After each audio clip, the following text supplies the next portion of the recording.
वाळूची अवैध वाहतूक करणारा ट्रॅक्टर जप्त, वडकी पोलिसांची वाढोणा बाजारात कारवाई। वर्धा नदीपात्रातून अवैधरित्या वाळू उपसा करून वाहतूक करणाऱ्या ट्रॅक्टरवर पोलिसांनी धडक कारवाई करीत ट्रॅक्टर ताब्यात घेतला। ही कारवाई वडकी पोलिसांनी दिनांक 11 फेब्रुवारी रोजी रात्री 1च्या दरम्यान तालुक्यातील वाढोणा बाजार येथे केली। पोलीस सूत्रांनी दिलेल्या माहितीनुसार दिनांक 11 फेब्रुवारी रोजी रात्री ठाणेदार सुखदेव बोरकडे हे गस्तीवर असताना त्यावेळी वाढोणा बाजार येथे MH29 CB 4704 या क्रमांकाचे ट्रॅक्टर वाळू वाहतूक करताना आढळून आले।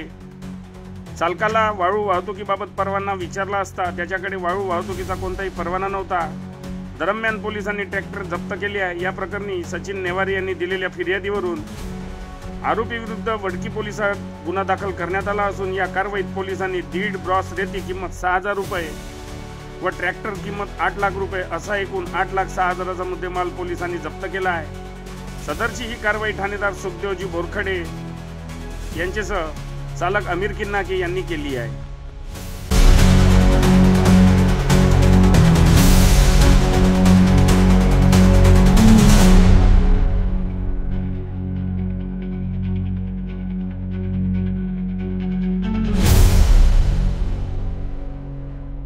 बातम्यांशी अपडेट राहण्याकरिता आजच आमच्या चॅनलला सबस्क्राइब करा आणि बेल आयकॉनवर क्लिक करा।